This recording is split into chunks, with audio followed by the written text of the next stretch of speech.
আচ্ছা, বিষয় হচ্ছে মূলত প্রথমত আমরা ডিপ্লোমা ইন ইঞ্জিনিয়ারিং পড়াশোনা করছি। পড়াশোনা শেষ করার পর ডুয়েটে অ্যাডমিশন দিয়ে যারা চান্স পায় তারা তো ডুয়েটেই পড়ে, আর যারা চান্স পায় না বা যারা অ্যাটাচমেন্টে থাকে তারা কি করে, তারা গাজীপুরে জব প্রিপারেশান নেয়। যেমন এই যে ফার্ম গেট বলেন বা বিভিন্ন জায়গায় যেমন বিসিএসের প্রিপারেশান দেয়, তেমন আমরা নিই।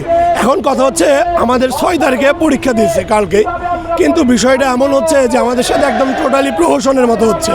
কারণ আমরা ভোটের ক্যাম্পেইন করতেছি, আমরা প্লাস আমাদের জীবনের প্রথম ভোট, এতদিন পর্যন্ত ভোট দিতে পারি নাই। এখন আমরা যদি পরীক্ষা দিই, আরেকটা বিষয়, যদি কালকের পরীক্ষাটা শুধু কালকেই শেষ হয়ে যাইতো তাহলে আমাদের কোনো সমস্যা ছিল না। কালকে আমরা প্রথমে এমসিকিউ পরীক্ষা দিব, তারপরে পরীক্ষা আমাদেরকে আবার 20 তারিখের রিটেন। তাহলে আপনি যদি একবার সুস্থ মস্তিষ্কে চিন্তা করেন, 6 তারিখে আমরা এমসিকিউ দিলাম, টিকবো ইনশাল্লাহ। যে টিকার পর আমরা 20 তারিখে যদি পরীক্ষা হয় আমাদের, তাহলে আমরা বাসায় যাব কবে, আসবো কবে, প্রিপারেশানটা নিব কবে, আবার পরীক্ষাটা দিব কবে? তাহলে এটা কি আমাদের রীতিমতো প্রহসন হয়ে যাচ্ছে না? আমরা চাচ্ছি যে নির্বাচনটা সুস্থভাবে হোক, ভোটটা পাস হোক। আমরা কি ফ্যাসিবাদী আর কোনো সরকার চাচ্ছি না, একটা স্টেবল হোক। তারপরে এনি প্লেস, যে কোনো সময় আমাদের যদি পরীক্ষায় বসতে বলে বা পরীক্ষা নিতে বলে, আমরা পরীক্ষায় বসতে রাজি আছি। আমরা কিন্তু পরীক্ষার বিরোধিতা না। প্রত্যেক বছর আমাদের গাজীপুর থেকে 2-3 জন এমনি সুসাইড করে মারা যায়। কেন বলেন তো?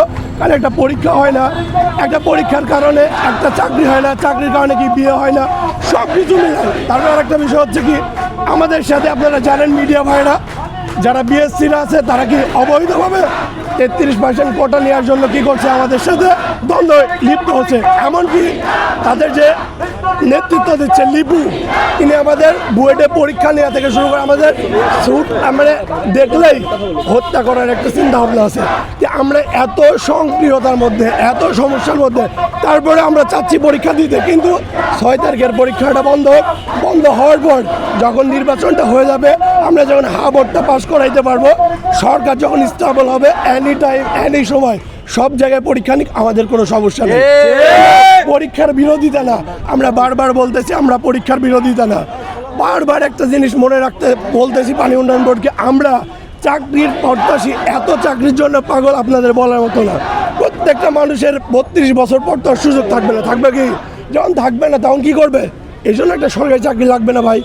আমার বয়সও লাস্টের দিকে, তাহলে আমার কি একটা সরকারি চাকরি লাগবে না?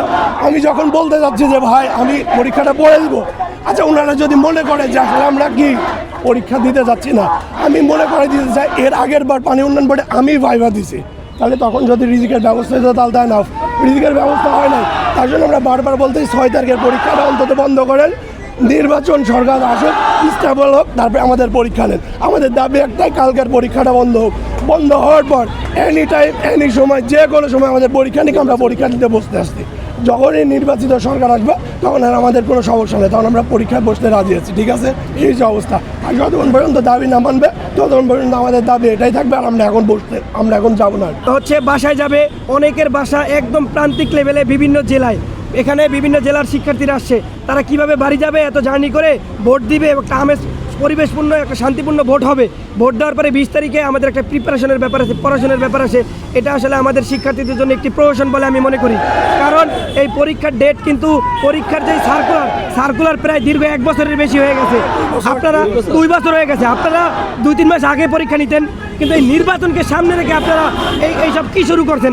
আমরা মনে করি এটা একটা ষড়যন্ত্র হতে পারে। সকল ডিপ্লোমা প্রকৌশলীরা ভোটের পক্ষে ক্যাম্পেইন চালাইতে যাচ্ছে, তারা জোরপূর্বক দিতেছে না। আবার আমরা ডিপ্লোমা প্রকৌশলীরা নির্বাচনের পক্ষে। 12 তারিখে আমরা বারবার বলতেছি যে আমি ব্যক্তিগতভাবে আমি একজন স্টুডেন্ট, আমার এটা জীবনের প্রথম ভোট। আমি আমার জীবনে কোনোদিন ভোট দেই নাই।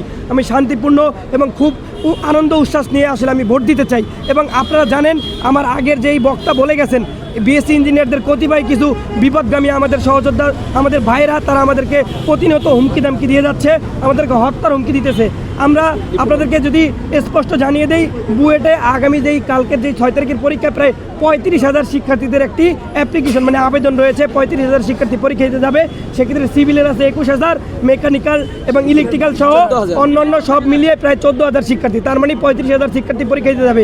এত বৃহৎ সংখ্যক একটা শিক্ষার্থীকে যদি কোনোভাবে কোনো ঝামেলা তৈরি হয়, সৃষ্টি হয় আমরা একটা শঙ্কিত, আমরা আতঙ্কিত। আমরা নির্বাচনকে সামনে রেখে আসলে দেশের অবস্থা সবাই জানেন, এই জন্য আমরা আসলে নির্বাচনের পরে পরীক্ষা দিতে যাচ্ছি। এবং আমি আপনাদেরকে আরেকটা কথা বলে দিতে চাই, আমাদের বিএসসি ইঞ্জিনিয়ারিং এবং ডিপ্লোমা প্রকৌশলীদের নিয়ে একটি হচ্ছে যে মন্ত্রণালয়ে একটা 8 সদস্য বিশিষ্ট কমিটি করা হয়েছে। ওই কমিটিতে ডিপ্লোমা ইঞ্জিনিয়ারদের পক্ষে আইডিবির সভাপতি জনাব কবির স্যার ওইখানে হচ্ছে একজন সদস্য, এবং আইবির সম্মানিত সেক্রেটারি মেবি উনি সদস্য, এবং 4 জন উপদেষ্টা। এর মধ্যে ম্যাডাম রিজওয়ানা আহমেদ আছেন, রিজওয়ানা, এবং হচ্ছে ফয়জুল করিম স্যার আছেন, এবং হচ্ছে শিক্ষা উপদেষ্টা সহ আরও একজন আছেন, আর 2-1 সচিব আছেন। তো সেইখানে আসলে তারা একটি সুপারিশ করতেছে, এটা আমাদের হচ্ছে তথ্য এসেছে, আমাদের কাছে খবর এসেছে। তারা আসলে 1978 সালে শহীদ প্রেসিডেন্ট জিয়াউর রহমানের দিয়ে যাওয়া উপসহকারী প্রকৌশলী 10ম গ্রেড যেই পদটি, শহীদ প্রেসিডেন্ট জিয়াউর রহমান আমাদের 33% একটা পদোন্নতির ব্যবস্থা করে যান, এবং 1994 সালে বেগম খালেদা জিয়া আবার শহীদ প্রেসিডেন্ট জিয়াউর রহমানের যে প্রজ্ঞাপন, যেই জিও, ওইটাকে আরও সুসংজ্ঞায়িত করে আমাদেরকে 10ম গ্রেড দিয়ে যান। সেইখানে তারা বিএসসিদের একটি 33% মানে অ্যাপ্লিকেশনের ব্যবস্থা কোটা হিসাবে ব্যবস্থা করতে চায় এই উপদেষ্টারা। এটার জন্য ডিপ্লোমার শিক্ষার্থীরা অনেক শঙ্কিত এবং অনেক ক্ষুব্ধ এবং অনেক মর্মাহত।